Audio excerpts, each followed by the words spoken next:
Tell me about your guys' love for hiking. Oh man, Grace hiked with me from the time she was a child. She used to come in the backpack along with me, um, and she was more interested in the snacks at that point in time. But Grace hiked the full Bright Angel Trail all the way to the Colorado River and the Grand Canyon and up by the time she was 13 years old. And she was always up for adventure. And Dad, can we do this? And Dad, can we go on this hike? And so she loved the outdoors and loved the hiking, and she knew I was always up for going places with her. How old was she? What grade at ASU was she in? And what was she majoring in? Yeah, so she had just finished her second year at ASU, and she was majoring in education, and she was actually prepared to student teach. So she was going to graduate in December in 2.5 years. So she was going to be a math teacher, and that tells you a little bit about who she was. She just set goals and worked hard until she met her goals, and would get things done. She always followed through. So How many kids do you have? 3, and we have Grace and Jonathan. He's 18. He just graduated from high school, and Faith is going to be a senior in high school this year. She's a cheerleader and basketball player. It's really cool. She wears Grace's old basketball number and her old jersey. So that's we're really excited about her being able to honor Grace in that way. How would you describe Grace? She was just a child that just did everything and got everything done. She would set goals and get it done. Whether academically, she was a salutatorian in her high school. Athletically, she lettered in 13 varsity sports. And in the meantime, she was a great friend to her friends. She worked full-time jobs. She wanted to save up and buy a house. She had so many life goals and hiking Half Dome was one of them. And that was one of her bucket list items. And then in amongst working hard and wanting to reach her goals, she always took time to hike and exercise and have fun. We'd lift weights together and go hiking together just about every day. Tell me about the process of getting to Half Dome. What was that like for you guys? Just the drive there, getting a ticket. Yeah, so first of all, there's a lottery system in place to get drawn, and we'd put in for the lottery before and never gotten drawn. And so we had actually planned to go up there this past weekend, the 19th, 20th, and 21st. And we were going to go to Yosemite, and we were going to go to Sequoias and a couple other places in California. And we were going to put in for the lottery for different days so that whatever we didn't get drawn, our schedule would be flexible and go to some of these other places and hopefully get drawn at some point in time. Well, she ended up having the day off on the 13th, so she was like, Dad, do you mind if I put in for Half Dome on the 13th? And I was like, okay, go for it. So she put in, and she was texting me on Thursday night, Dad, we got drawn. I'm so excited. Can't wait to go. We did it. We finally get to go and do this. And so just like joyful text, and I was in the middle of doing other things. So I was like, all right, Grace, I'm excited. It'll be fun. But I, was doing other things, so I couldn't quite share the excitement. But then on Friday, she had a meeting with the principal at Valley Lutheran High School so she could student teach in the fall.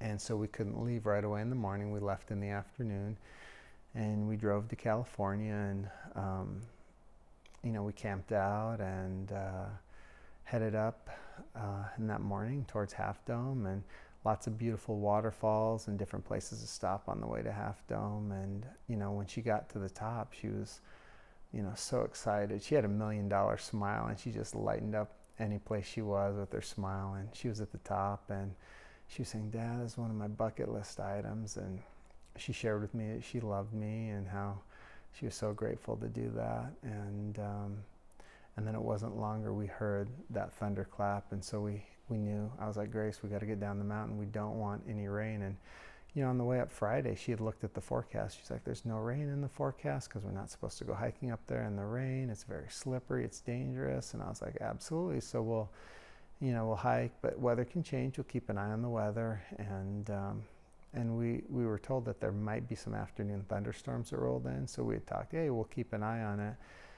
But the picture I took of Grace on the way up, right when we got to Half Dome, there was not a cloud in the sky.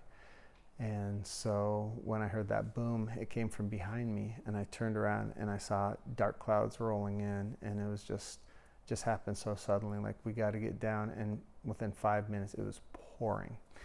And so we really didn't have a lot of time to react and get down, and unfortunately she didn't make it down past the cables. I'm so sorry. Can you describe what it was like going up the cables? How long does it take to go up them? I don't know. It took us, I don't know. I can't even tell you the time, maybe 10 minutes to get up them, just because there's a wooden board about every 10 feet, and then there's granite in between, and you're holding onto the cables. And there's a lot of people coming up and down, and that granite is worn down. It's slick, about like a granite countertop, because so many people have walked up and down it that the granite's worn down. And so you just take your time and try to be careful. And it's a pretty exhausting thing for me. I do a lot of hiking and exercising, and I can tell you that my arms and legs were both feeling it. And it's not just the cables, because it was about a 10-mile hike just to get to the cables from where we parked. So I was tracking it on my trackers, on my watch, and on my phone, and it was about 10 miles total to get up there. So you're a little fatigued, and by the time you get up there, there's a little fatigue, but we made it up to the top. And really the variable that was put in as we were going down was that crazy storm that came in out of nowhere that just made it slick, because Grace was one of the strongest, most athletic people I knew, and so that rain just made it dangerous. And unfortunately it was, adventurous shouldn't have to be dangerous, and unfortunately it was unnecessary. Those cable systems are unnecessarily dangerous at Yosemite. So she slipped. How many feet did she fall? My estimation would probably be about 250 feet. So, yeah. In that moment, what were you thinking? What were you saying?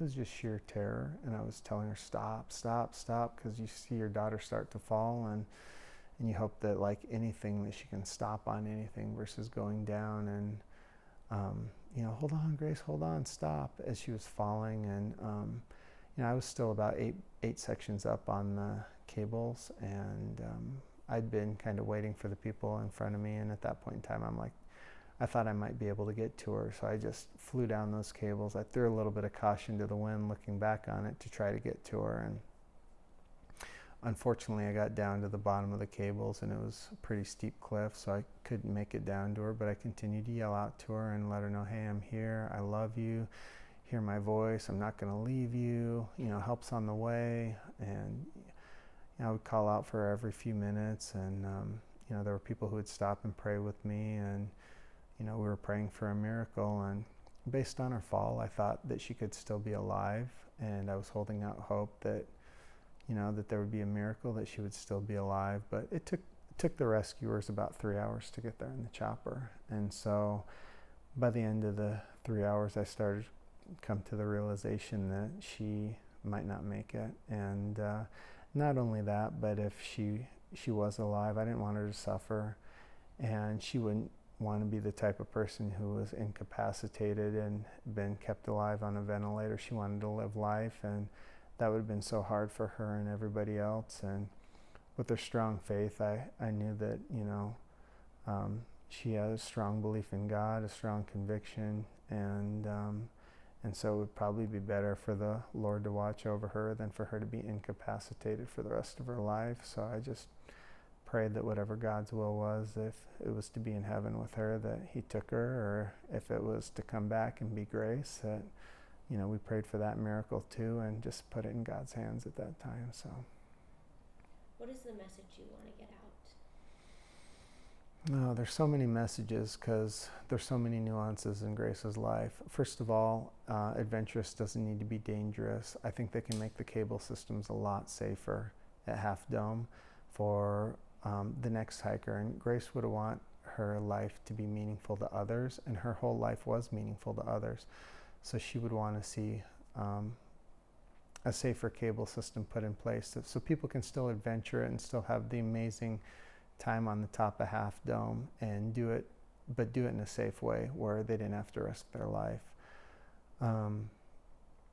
The other thing is Grace just touched so many people. She was just such an amazing, beautiful soul. You know, my heart goes out to all the people, all the people that she's touched in her life, and you know, I wish I could have brought Grace back that day, but hopefully her life and her death have impacted people to where her legacy can live on. How are you doing as her father? How's your family doing?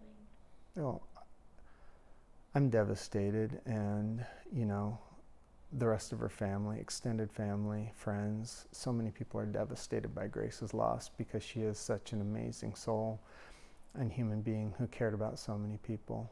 And you know, her spirit lives on in all of us, but it's hard waking up each morning knowing that Grace isn't here. How do you want her legacy to be remembered? You know, in Matthew 25, it talks about a master who gave his servants 5 talents, 2 talents, and 1 talent. And the person with 5 talent went and they multiplied them, and they had 10 talents.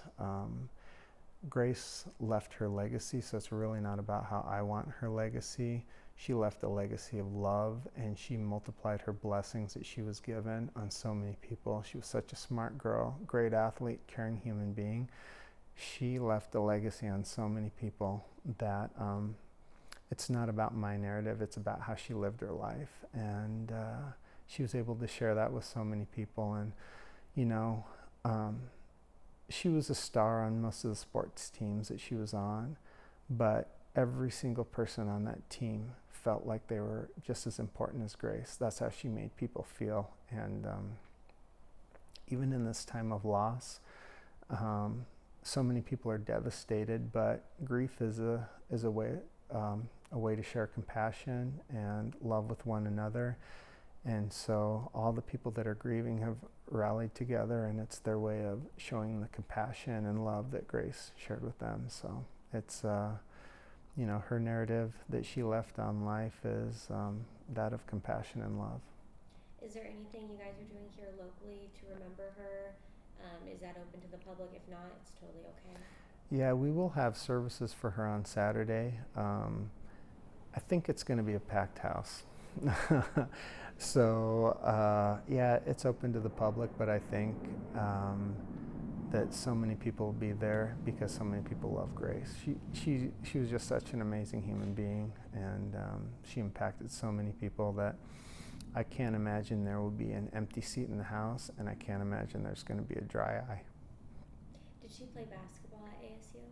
No, she never played in college, and she had some interest to play in college, but she was ready to become a teacher and a coach. And she had so many coaches and teachers impact her from the time she was in elementary school, and you know, all the way up. Her teachers and coaches were her heroes, and she was such a giving person. That's who she was going to be, a teacher and a coach, and give back to people like so many people invested in her. I don't have any other questions. Would you like to add anything else?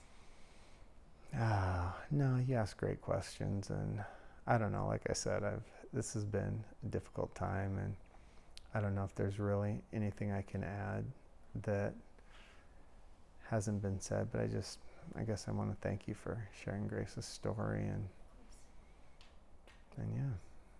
Is it okay if we get some video of the pictures behind you? Absolutely. Perfect. Do you have, if you're willing to share the text message where she says like, hey,